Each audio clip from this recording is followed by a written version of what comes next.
Hey guys, welcome to Sopi Studio Umbiamas, conectando Aruba com o mundo via vídeo podcasting. Conectar conosco, compartilhar ideias e histórias para nos inspirar e para conan abrir. Sopi Studio é plataforma de podcast na Aruba. Follow-nos no Facebook, subscribe no YouTube ou na plataforma de podcast preferida. Escute o podcast preferido que hora e onde que está. Sopi Studio, powered by Qredits. Botou ideia? Qredits educa e prepara a abo para ser um empresário exitoso. De business plan, guia personal e préstamo para negócio até com 100,000 florin. Bira para mês donho com Qredits. Sopway. Passa na Sopway para o sop, salada, wrap ou flatbread e mais fresco. Com 7 localidades rond Aruba. Nós está cerca de Ibo. Sopway. SwingMasterz. Organizando events, conferences of weddings. Mister de luz, sound, staging, DJ, trussing of LED screen. SwingMasterz está claro para ser boa festa éxito. SwingMasterz. E agora, Sopi Studio é plataforma de podcast de Aruba, está apresentar.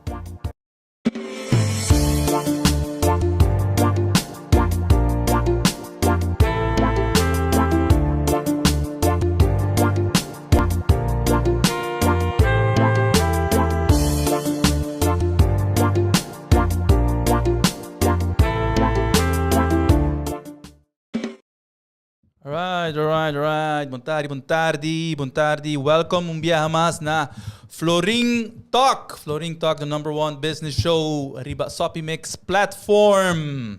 Naturalmente, nos quer agradecer que você anda tuning in mais e nos tem que agradecer seguro que está na plataforma e o show aqui possível.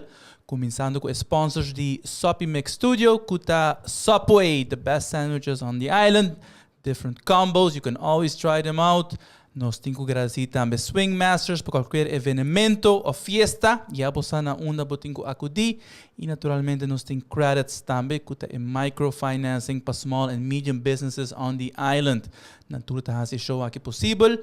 Aí nós temos FLORIN Talk, que está patronizado por the Monarch CPA LLC, the 21st Century Accountants and Advisors. Nós temos outro interesting show. Nós também introduzir nos guest aqui rato.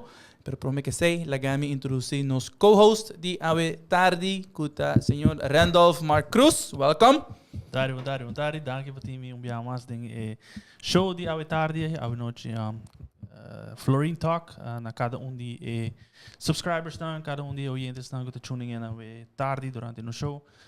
Welcome. Ito ba interesting one, seguramente. Yes. We are certainly looking forward. We nos tem special guest, named Diego Acevedo. Welcome. Thank you. We are very fortunate to have you in the show today. Thank you pa invitar-me para show Awe.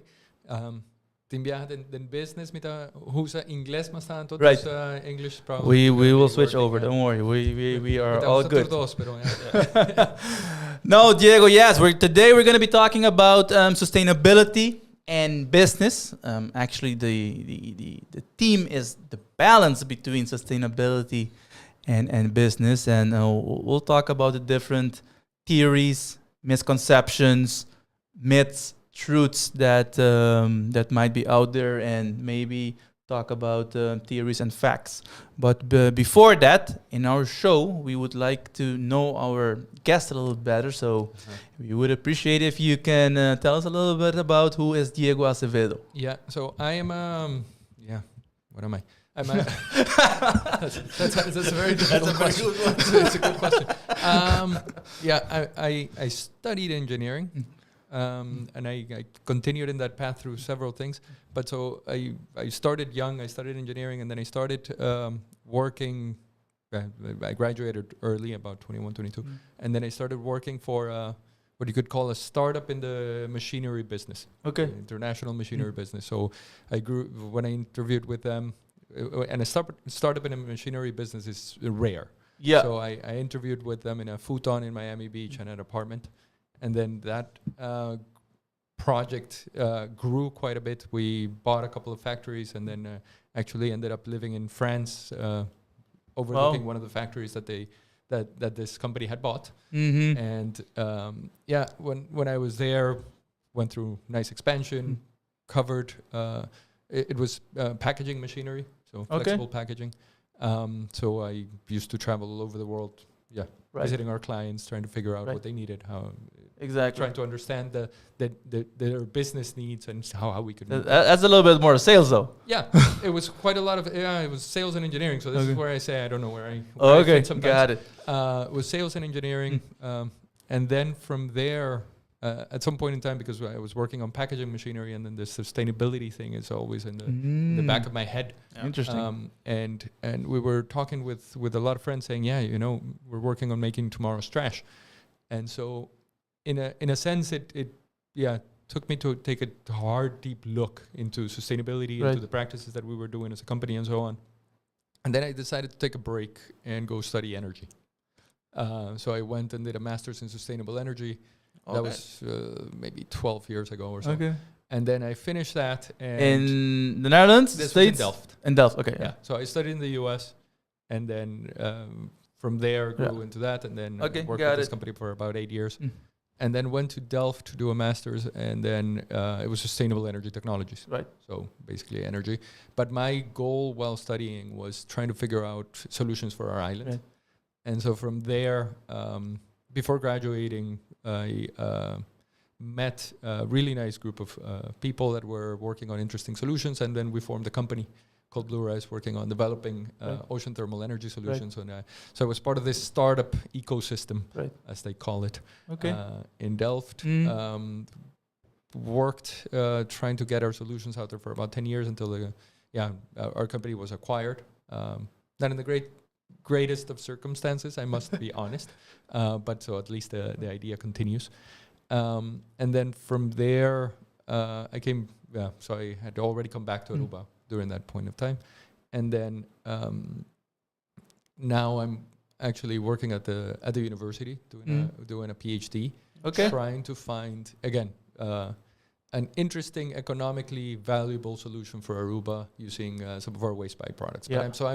I've been involved in this entrepreneurial world for quite a long time already. 20-something years, perhaps. And then mainly in the last 12, 13 years, really focused on the sustainability aspects of it. And so trying to get into that, trying to understand what is that, that thing that you mentioned at the beginning, on that balance of business sustainability. Correct. What I've learned is that it really isn't a balance. So if a business wants to be sustainable ecologically, let's put it that way, it needs to be sustainable financially, because otherwise it won't achieve its objectives. Right. So because that is one of the first questions. Why do you have a business, right? First of all. Correct. So it's to make money. Well, in principle. Well, so there are possibilities where you can actually have multiple visions, multiple objectives to a business, and that ends up being, especially when we're looking at our context, it's a lot of family-owned businesses, small and large, where yes, the objective to some extent is to make money, but usually it is because the owner finds what they're doing really cool.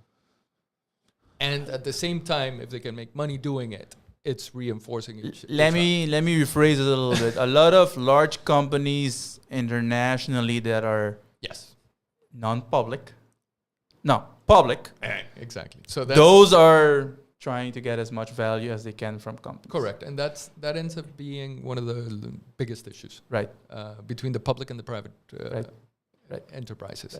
And so that private enterprises can make probably some of them a lot better returns than most public enterprises. But public enterprises are, unfortunately, for the most part, guided by a single metric. Exactly. And that's just the bottom line. Exactly. The quarterly report, that's it. Exactly. So you need to get value for the shares. Incentives are differently aligned. There are some interesting examples around the world of how that is actually changing. Okay. So that's and that's the thing, because we talk about the public, but here on Aruba, you have the family. They don't necessarily. If they get enough salary, they can do other types of stuff. Going into sustainability. because On the side or right, because or- their primary objective is not necessarily, not all, right? Not all. Because some are just, I just want to make money, but the other one, because if I can live comfortably and I can still help, Yeah. Or live comfortably doing what people like to do. Exactly. So Right. there's somebody that likes working on cars and they can Right. actually make money Right. out of it. It's again, like I said, they it's utilize their reinforcing, gift. right? It's utilizing that Right. utilizing that Right. gift makes sense, Exactly. right? Okay. But it's not necessarily there should be a tension between between the two. There are a lot of businesses that are born sustainable. Mm-hmm. So let's The put it that idea way. is maybe to be So- sustainable from the Yeah, start. So the idea is to be sustainable from the start, Mm. Yeah. independent of what they're doing. But so then they look for all the different elements that make up the business to make sure that they're doing good. Okay. Now, just for our listeners, and just to make sure that everybody's on the same page, do you mind defining what is sustainable? Yeah, that's a tough one. So there is Well, this. you obviously have the experience. Correct. I mean, you've been working in Yes. the field No, for no. 20 years. So So you the- have the educational experience. So elaborate it for the viewers. So sustainability is being able to meet our needs without compromising the needs of others in the future, right? Yeah. Others in the future, I mean next generations. Right. And then if we're able to do that, you're living sustainably, right? If you what you're doing is not harming the well-being of future generations, Right. that's Because sustainability. mainly, or the first thing we think about sustainability is how does it affect the environment, Correct. which is part of it. Correct. That's just part of it. It's only one part of it. Right. And in sustainability, just if you just take the word itself, is the ability to sustain itself. Right. Exactly. Right? Exactly. And so that ability to sustain itself, that's also why I mention it in business. A business is not really sustainable if you're only looking at that well-being of the future. But if you cannot carry on doing that, then you're failing your mission. Yeah. And that's unfortunate, and that's where sometimes there's a very strange tension between this. Oh, it's a business, or it's something that's going to be sustainable from both sides. Right. I think business as usual, as it was before, it meant we're driving for profit, Right. Exploit the resource as much as possible, and then move on.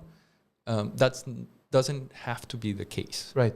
And And I think that's the mindset of a lot of people now, that it has changed, right? Yeah. From that perspective, because indeed, the old Thinking. business owners, old thinking, entrepreneurs were more about driving business, driving profit, not thinking about the future. But the last, I don't know, what is it? 10, 15 years, Yeah. I think COVID even accelerated that. And Yeah, maybe you a bit more. can, state whether it's a correct assessment or not. But I think more and more, and certainly the up and coming generation, they're thinking more about sustainability more than ever. Yeah, and that's true. Although I must say, when I first started really studying it and researching which other companies have tried to do different things, I see that this movement had, since the 60s and the 70s, there was a sufficiently large amount of people, writing and talking about how to do business differently. So not just on the sustainability, Right. Not just the hippie crowd, which a lot of people associate this with, but also on the business side. Also on the business side, there was a lot of, okay, how do we do these things better? How do you bake this into the company? But How when do you does- think that movement really started? It's tough to say. I think it's Or maybe it started a long time ago. It as you started. mentioned, but as far as the implementation and actually getting it done, or I think the idea was there, right? yeah, or actually seeing a difference. Let's put it that way. I think so. There were sufficiently enough private companies Mm-hmm. that said, no, we're going to do things good because this Right. is the way Right. we want to do Right. it. I think the shift has started, like you say, maybe 15 years or Okay. so from now, where we see there is a bigger impact on on the private investors, the people that are investing in other companies. Yeah. Where you see this, I think, the amount of people that have been thinking about the problem has shifted into, okay, how do we solve it? Right. And then these funds, impact funds, that are really just going all over the place, trying to put money to work. Right. But they would only put it in places where they see that the business is not a harmful business to the environment, for instance, or that it can actually provide a social impact, because this is also part of the sustainability. Correct. And of that's our what I species. say, because usually you associate it with environmental issues, but it's more than that. Yeah. It's because I remember, and that was what, well, okay, let me say, 20 years ago when we were in school, there was a concept about corporate social responsibility of the companies and how they should implement it and think about what they need to do to give back to the community, either to their employees or them as the employer to the community. Yeah. But that was a very theoretical standpoint. Yeah, Team. And it used to be very marketing oriented. It used to be CSR. Right. The word CSR Exactly. now has shifted. It has gone through a couple of other iterations, and now I think it's more into ESG, environmental social governance. Okay. Right. Where that is the current box where these things get put into. Right. But that box starts to take a lot more importance lately within the investment community. So where do we put money? Right. And you see that in a couple of examples of large companies. So you saw that, and that's a big difference, right? Because obviously you might have an idea and you want to be ESG, but if you then have money to do it, then nothing's going to happen. But if the investors now are going to say, no, I'm choosing to invest my funds in these types of companies, then all of a sudden that creates a shift, right? Correct. So there's a couple of examples. For instance, there's a startup I know from they're European based. They're producing a new type of drink, spirits, right? And so they start a spirits brand, and they started they baked sustainability into their brand. What they do, they sell alcohol. Yeah. They sell a good time. Right. That's what they do. Yeah. And then they're trying to figure out, okay, how can we sell a good time but be good at the same time? Right. Be good to the environment, be good to this. So they started looking into, okay, what type of spirit are we going to sell? What type of alcohol are we going to sell? So they settled into, to me, I had no idea it existed, Calvados. It's like a whiskey from cider. Let's put it that way. Oh, so okay. That route. But they said, okay, we do that because apples are a carbon sink, because you have to grow the tree, and so the CO2 actually gets deposited in the tree, and then you just harvest fruit. Right. The way they're doing it is completely organic. They're taking care of the bees that pollinate the trees, this whole thing. So they have this whole, from the beginning, this whole story about, okay, what are we going to do? How is this going to contribute to our efforts? We're selling a good time. Trying to figure out what packaging do they use.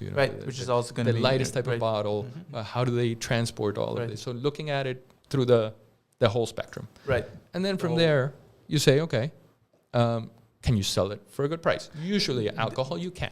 That was going to be my next question.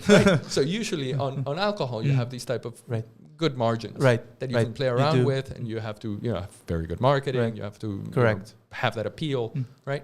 And then, but to get to that point, you need capital, right? You need the capital because upfront to do the whole harvesting and everything. To do anything like this, you need capital, and so they go out in the market, right? And then somebody like me or whoever it is that is interested in putting capital anywhere, they say, okay, I like this type of business.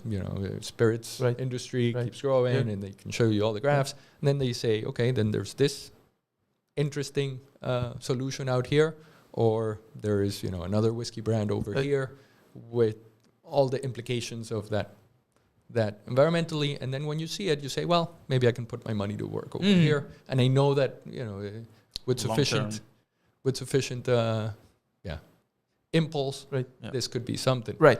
And so then the investors are having that choice, right? Yeah. They're not Okay. really investing into, okay, how are we going to take care of trees? No, they're investing in a company that sells alcohol. But it is doing it in At the least right they're way. doing it in the And so examples like this can be sustainable way. found all over the place where, they're just regular businesses. But if you start good from the beginning, it Yeah. it doesn't get you that tension into, oh, now I have to spend more because I have to meet sustainability Because goals. I'm shifting to This is just baked into a your non-good business. way to a good way in order to be sustainable. And- and that's that- interesting. That ends up being what a lot of people think about, right? If I'm going to shift from what I'm doing to being more sustainable. But It's a there are a shift. lot of big companies that had to do it that way, or at least partially. Yeah. And they keep doing it. So you see the big companies, Right. Unilever, for instance, Mm-hmm. they're having a massive shift Mm-hmm. into okay, how do we do all the things that they used to Right. do? All the palm oil from Indonesia, Right. for instance. Correct. How do they source that better? How do they make Right. sure that their whole supply chain Correct. is better? Right. And Right. it's being rewarded. Let's put it that way by their investors. By the investors and by the consumers. Yeah, that's And by the consumers. right. The next point that I wanted to go at, because it's not only about the investor, it's about the consumer as well. Ultimately, the consumers will have a say, a big way, once they see their sales. So obviously, all the supply chains, all of the way the old method that they used to do things, it would be best to adapt their habits and look for a new way to make things. Correct. Yeah. So that is a shift that is ongoing, and so it goes Mhm. both ways. So investor side on Right. public companies, Right. especially, Right. and then consumer wise. Correct. And I think They're that- also shifting. yeah, I think that the access to information has made that possible. Right, Right. now we all know about palm oil. Mm. 15 years ago, Right. nobody knew about palm Yeah. oil. Exactly. Yeah. This was not. It Right. was not No. a thing you thought about when you opened any consumer product. Yeah, Right. or you read it on the back of the product or something It like was- that. You barely did it, but you had that option. But It's yeah, on you everything. did. Right. Right. No, yeah, but it wasn't. No, but it's two things, right? Because you just bought it. You didn't look at the packaging. You didn't read anything. Now you read it, and you go on the internet and to find information about it to see, what's happening with this product. What is the history? Is it harmful or not? And then you go buy it, Yeah. or decide which one you want to go buy. And it's not necessarily just about the product, but about the company as well. You Right. know, with, Well, the story, the entire package. Let's put it that way. Correct. That is a very different way of thinking. Yeah. Not for everybody, because I think it's more the younger generation. I think, and I'm including us. Yeah. We're still young. Well, yeah. That we were able to make that shift too, from just buying and now actually do some research and to see what we want to buy So and why. there's another example. So a Unilever company, so that was bought. That's Ben and Jerry's. Aha, right. Right. Yeah. So if you take a Ben and Jerry's tub, Right. on the back there's a little B in a circle, Mm-hmm. and so that stands for Benefit Corporation. Yeah. And So just as we have VVA or right. NV's, Right. in the US they have LLCs. Right. Certain states have incorporated already legally a Right. legal framework for a benefit corporation, Right. which basically bakes into your statutes. Right. Okay, yes, you're going to be diligent with your money, make sure that it's a profit-making enterprise, but also at the same time is benefiting society by taking into something. account all these different sustainability aspects. What I was thinking or not thinking while we were preparing for this podcast, that was one of the things that I was actually brainstorming or thinking about. It's like, but it's different things. It's investors, it's consumers that want to create or want to push forward sustainable organizations, but shouldn't be it also part of the government to also promote sustainability type of companies through through policies, right? So, Through correct. policies, companies, Correct. certain type of companies. You know what? If you're going to be a sustainable company, you can be in this form, Better Business, the B, Correct. Benefit and then you corporate. get certain benefits, Correct. fiscal benefits that you can make use of. So, I mean, through business history, there certifications agencies have Right. come about, and they Right. certify for safety. If, Right. an insurance company Right. loves this. Right. You're certified for safety. Right. Great, you get a Yep. better rate. Mhm. Benefit corporations end up being in a very similar way another incentive for a company to do this. Right. Is good, where you get certified by a rating agency. Correct. To how are you dealing with your suppliers? Right. How are you dealing with your employees? Yeah. How are you dealing with your supply chain? Where are things coming from? Your emissions? How do Right. you abate them? All Right. these type of things. But once you have this stamp, which can be policy driven, Right. where, for instance, some of these states that have actually put that in place say, okay, you are acknowledging and encouraging this type of behavior Right. and holding the directors of a company to account. Right.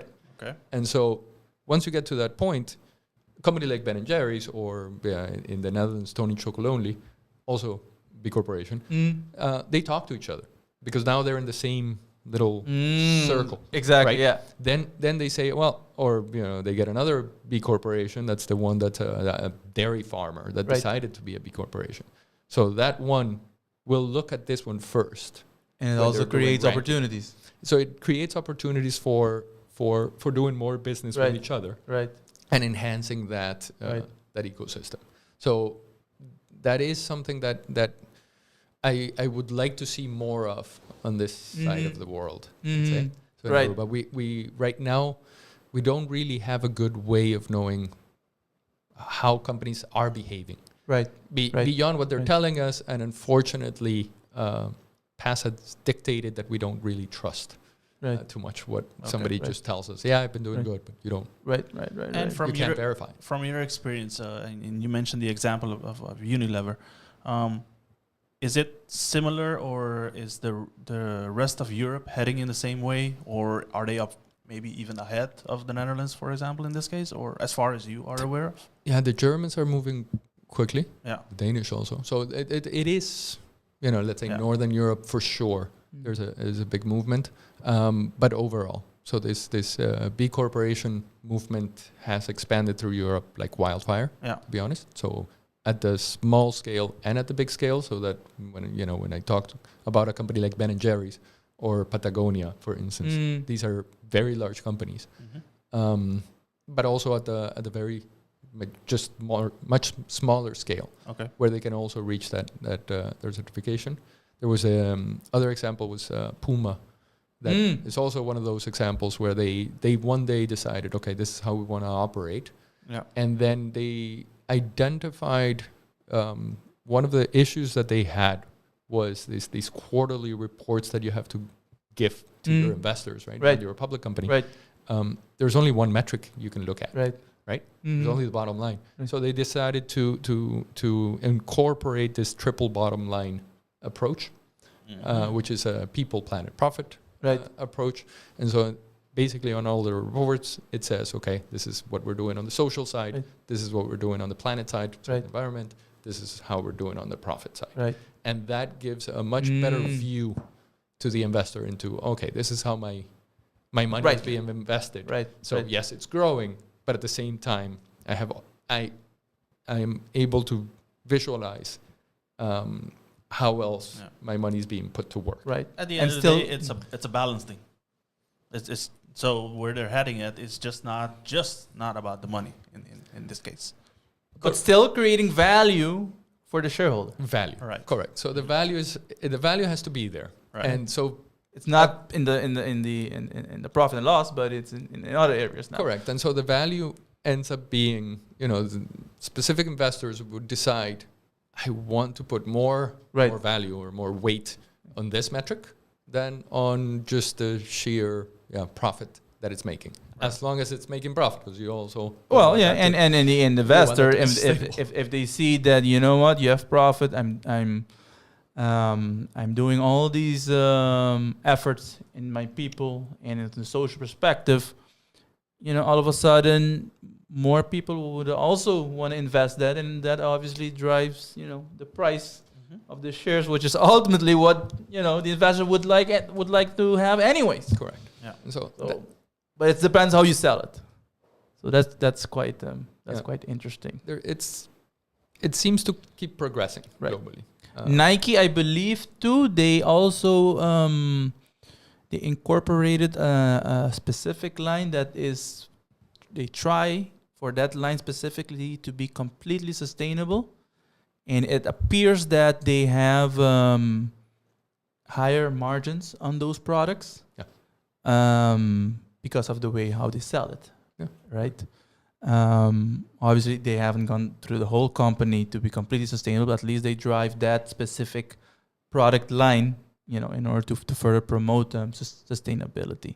Yeah. So I thought that was kind of interesting too. I see that, and I see in the end. So we were talking about that tension, right? Mhm. So some people think, no, if we go to sustainable practices, we have to invest. Right. Yes, most of the time you have to invest because any change that you make within a company is an investment. Right. Let's say we're in this room and it had an old air conditioning. You want to invest in a better air conditioning that will use less energy, but it will also cost you less. Right. So it's an initial investment that pays off. Right. And that sometimes has been for a lot of the older businesses has Because been the myth is that I don't want to change because it costs me money. it's gonna cost me, and people are not ready to either buy a more expensive product, whether it is more expensive or not, but they think that change is not gonna be sufficient to outweigh the benefits. Will not outweigh the cost. That's what the myth is. But it seems, based on the research that we did, that all of the different not all the different research that they have done in the past, that is actually the opposite. That when you move into sustainability, you actually become more profitable. Correct. So there is, But it's hard to believe that. it's a hard to grasp concept. Right. I think we all know the so for instance like Bukuti Hotel. Right. So they've been investing and investing and investing. That's a good example. Best practices, best practices. But not only because of that, but because of that, they've been able to reduce a lot of their costs compared to competition. Right. And then while at the same time, if you maintain that high level of service, and you inform people in a nonchalant way, let's put it that way, they'll stay loyal. Right. So you have this, and the visitors are loyal because it's full all the time. Yeah. That's what I hear. So it ends up being okay. These are best practices that can be replicated, right? It was good for, and they can also charge operations. higher, right? If I'm not mistaken. Yes, and the more and that's one of the benefits of being a first mover. Sometimes, is they've gotten a lot of accolade, which again puts you in the spotlight. Exactly. Gets you out there. Hopefully. Yeah, we could have that as a full island, being that first one to just move on to being the complete destination. Getting to that level where people go because of that. Yeah. It's sometimes sad to see on that. Yeah, when people are chasing that Florin. Florin Talk. Or they're chasing that Florin. Yeah. You don't see where that actually came from, and that's the. I tend to be a very optimistic guy, as you have seen, but that's where I sometimes say we need to work harder here, because the Florin that is coming into Aruba usually is completely tied to the environmental health. Right. Well, we've seen that, right? In the news in the last 2 years, everything is about how much we're growing, and there's a lot of our capacity is not able to hold it. Yeah, correct. So the capacity of and it's not, and it affects literally affects our future generations. It's not just on the reports. It's it's when you're walking down Eagle Beach and supposed to be number one beach in the world sometimes. Right. But then you actually smell the effects of it. Yeah. And that ends up being, okay, what are we doing? Right. This is where... And is that what ultimately drive you to go back to school? A lot of these, it was... It's a more personal question. Yeah, I know, no. but this is a podcast, so we can ask anything. So to go back again, now that I'm doing the PhD, Right. COVID had a big effect on that. Okay. Yeah. So COVID had a big effect into, okay, this is what I'm doing.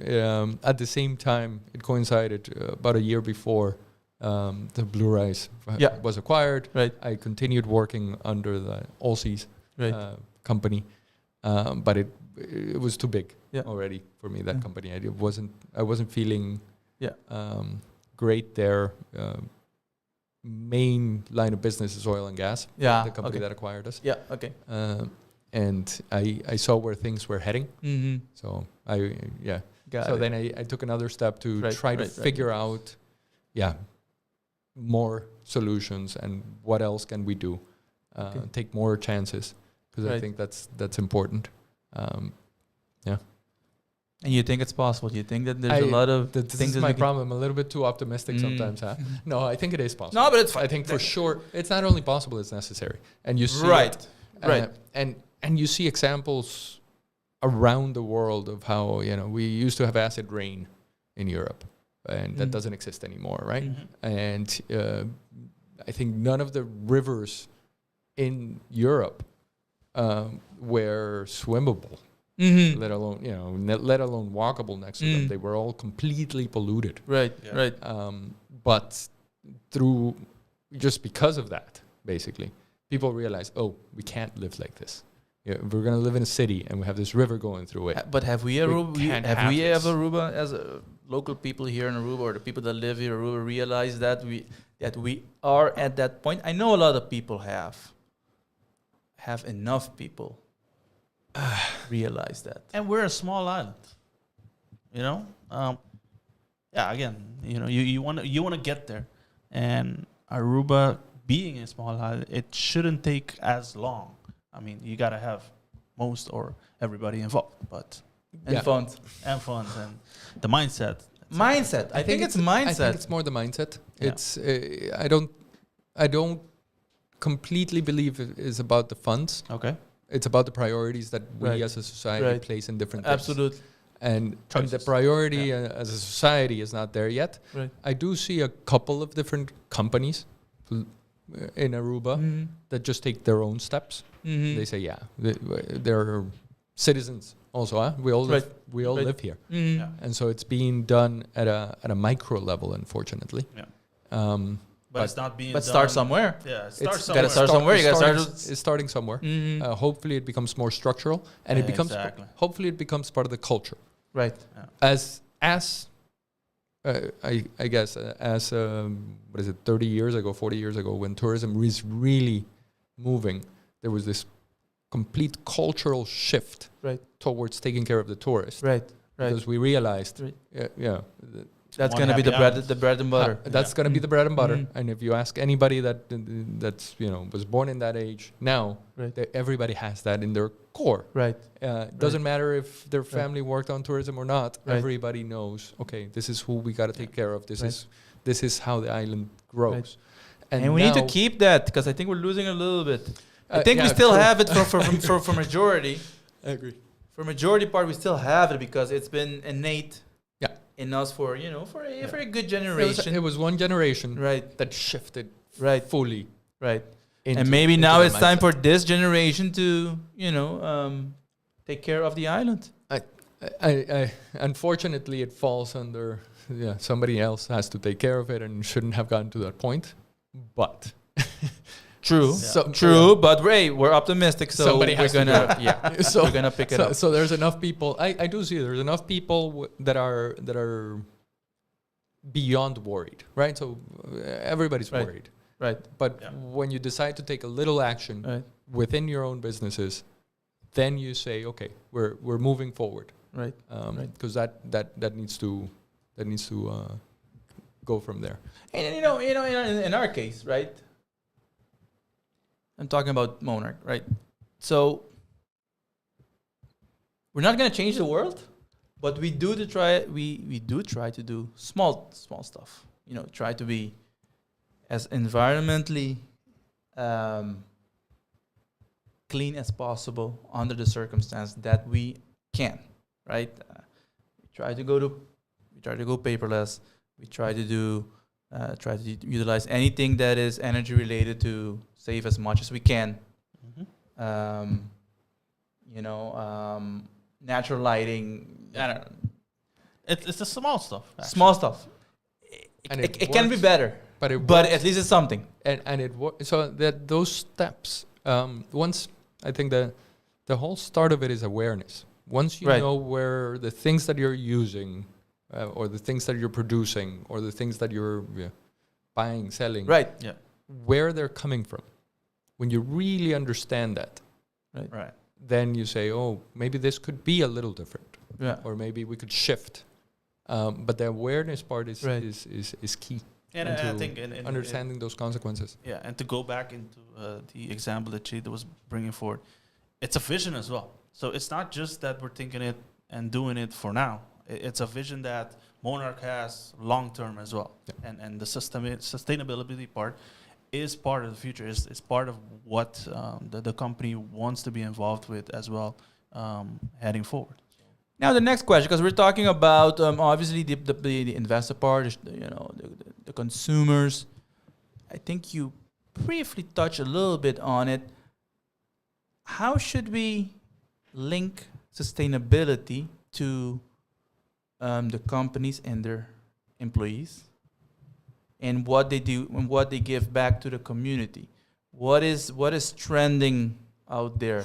What is some of the leading companies doing to also promote sustainability to their employees? Because we're talking about products, but how about the employees too? Correct. So I think and this is part of, for instance, on the bigger side of these bigger companies, you have that social aspect of things, which is key, right? And so if your employees are not taking into that culture, they within the office, let's say, when they get home, they're gonna continue the same practice. Yeah, right. So it's basically trying to get the awareness, the education throughout, so that when somebody goes home, they act in the same way. They have the same type of instincts. I remember, so in the 80s, 90s, there was a lot of push on safety, security for the bigger companies, right? Safety, security, all of this goes on. Correct. And so that ended up being part of many company cultures. And safety and security ended up being, okay, somebody goes home, they know all the everything they need to take care of. I think environmental sustainability also needs to come into that type of company cultures, where we say, okay, inside of your own company, even though in Aruba we still are lagging behind the possibilities to separate or recycle or take our waste to where it needs to go. It's funny because we were just talking about it last week, right? Yes. This week, was it? No, last week. We were talking about it because I saw a post where they can make a company here in Aruba. They make how do you call it? Not a trash can. Let me call it a trash can. A big trash can, and then it's prepared for you, and then you can separate the items, and then you can buy it, and you can put it at your company. Correct. And then we were talking about, but if we do that, which is obviously a good start, but how do we... What's the next step? What's the next step? Because where do we chicken and egg. It's chicken and egg. Once that's not in place, then the other companies that naturally pop up to try to make use of that resource can come in.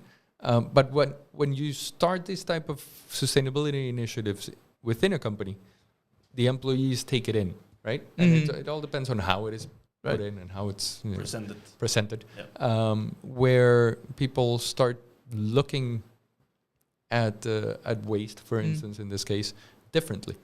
And they start seeing it in their own homes. Like, oh, I could have done this. Let's say a restaurant starts a composting operation, for instance. The employees go home and they say, well, what am I doing throwing this stuff away? Maybe this can go in the garden. Right. Type of thing. Right. So this type of cultural shifts can be helped by business policies.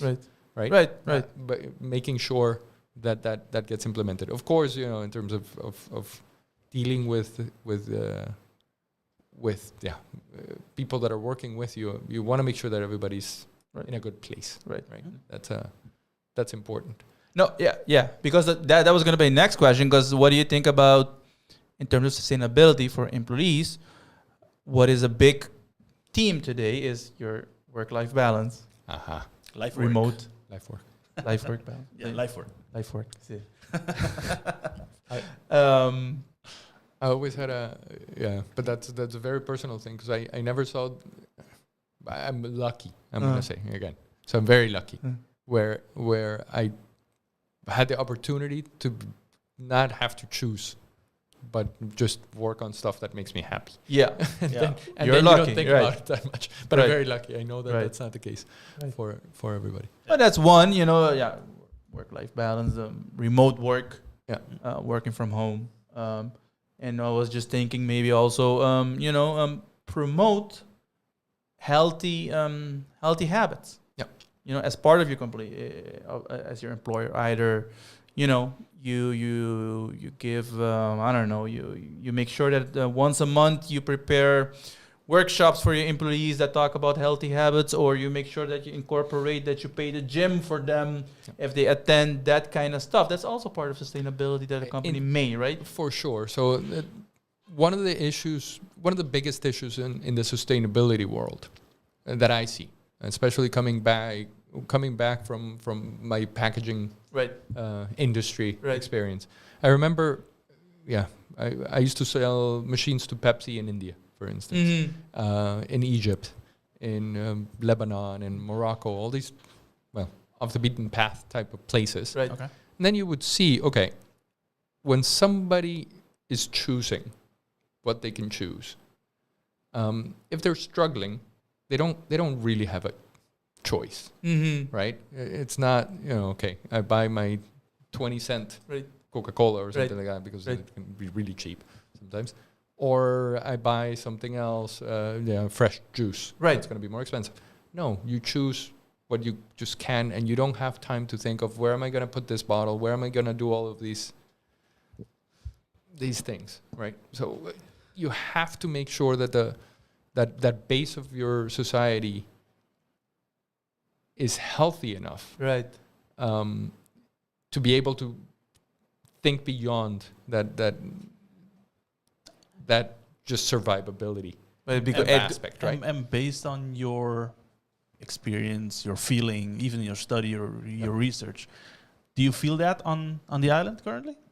No, this is tough. It's I tough, think right now, and so the economic situation is making it making it very tough for a lot of people. But so then, if somebody can't make that choice, how do you make sure that the right choice is presented? Right. So then that It's two things, right? It comes from the other side. It's awareness, among other things, but it's also from, I don't like using the word government, policymakers. It's policy making. It's unfortunately, to drive that behavior, not only behavior, right, but also to help those people Promote or so that they can get a product.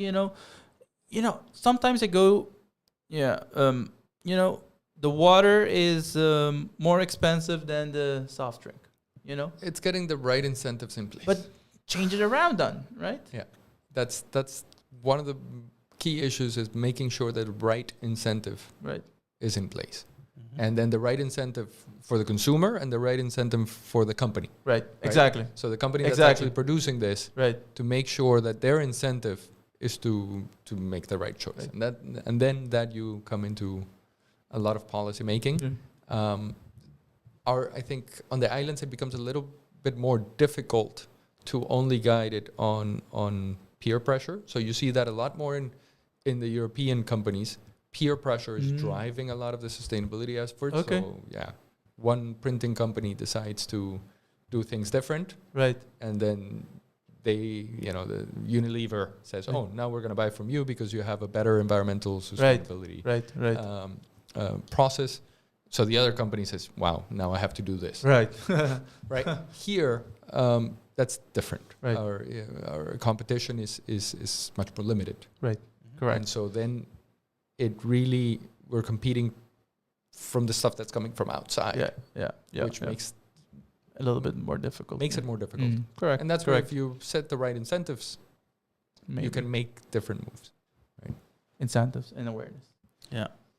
You have anything else to add to ask to Diego? I think the stuff that we talked about is pretty broad. It's a pretty broad subject that a lot can be actually talked more about. But it's an interesting approach and going back and linking the sustainability with business. And obviously that's the main topic of today. But as far as adding other points, I think the going back specifically on our island and including into the Caribbean as well, I think there are more areas where improvements can be done. Right. Obviously not that nothing is being done. There are things being done. Time will tell, I guess, in a way. Yeah. No, certainly. Diego, do you have anything to add as your... I guess I make an interesting analogy sometimes. So our islands on tourism, based on tourism. And I won't name any company names or island names because I used to make this comparison with other islands. Okay. So what I'll do is I'll just base it into Aruba. And so sometimes I say when we talk about the product Aruba, right? So this is what we're usually talking about. Correct. I tend to think about it as a store, right? And so which store do you want to be? Right. Do you want to be a fast food restaurant? I saw that we celebrated the biggest cruise ship in the world coming in. Right. But we're not celebrating the most expensive cruise ship in the world coming in. That's what I would like to see. That we celebrate the guy that paid the biggest ticket quality to get here, instead of the biggest cruise ship to get here. Right. Because what we're doing now, it's incentivizing to be a very large fast food store, let's say. So this is our product. We're selling fast food right now. And then what happens at stereotypically at a lot of fast food places is your employees are underpaid, your bathrooms smell, low quality food. Not sustainable. Nobody's not happy healthy. in there. Maybe if you look at the person at the cash register ugly, they'll do something to your food, type of thing. Right. Or you could sell it more like a diamond store where your employee is highly paid. If you get one customer in through the door, they're very happy. If that customer wants to use the bathroom, it's got gold encrusted faucets. Right. That type of product would end up being a lot better for our society, right? Because we've been talking about it for a long time, right? So you want the employees of it. So you want the guy that if you look at him ugly, he'll do something to your food, or the person that's just going to be super nice when you walk in, right? Because has a nice, comfortable life. Correct. So that hopefully ends. No, and we know because the quality versus quantity concept. It's been discussed a lot of times, and we all know the consequences. Not only in terms of the impact of salaries for the different employees, but also the social impact.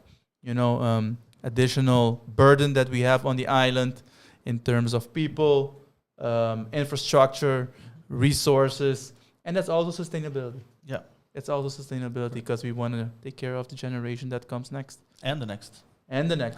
Correct. So hopefully we'll get it right. Diego, I can't thank you enough for accepting our invite to our podcast show. I'm sure the viewers the viewers and listeners got a lot of information. I think it's a very interesting topic. I think the new generation and the current, they're trending towards this this thinking already. But bringing more information to them makes it only more accessible to them, so that they get better informed, so they can make better informed decisions with their businesses. And hopefully we get more entrepreneurs on the island. Baking sustainability in from the beginning. So any type of business can be sustainable. I don't think it just you don't have to start. You can change if needed. Every single business can be sustainable. You don't only have to think of I'm going to do a sustainability business Right. selling specific thing that is deemed That's sustainable. the thing. Just every Sustainability is business. not environmental necessarily. It's different components. Yes, everything can be. Right. So it's just hopefully we get more entrepreneurs just being aware of the whole and Okay, pushing nice. it forward. Awesome. Hey. Diego, thank you so much. All right. Randy, thanks for co-hosting. Likewise. This is FLORIN Talk. We are in. I forgot to say we are in season 2. We are in season 2. So We yeah. don't remember which episode. We don't remember which episode. We think it's 7 or 8. I'll be sure that I'll have it by next Tuesday. Next Tuesday we will have another interesting show. We're gonna be talking about compliance in the non-business industry. So that is compliance is always a hot topic. So thank you for tuning in today. Naturally, we want to thank all our sponsors. FLORIN Talk is sponsored by Monarch CPA LLC, and Sopi Mix platform is being sponsored by Qredits, SwingMasterz, and Subway. So thank you for tuning in. FLORIN Talk, tour de Jamars, 6 horas da tarde, no stay. Jeff também harimos me dizer tu Jamars, pero no next week no stay mais. Dus thanks for tuning in and mitawabo outro simang. See Bye. you.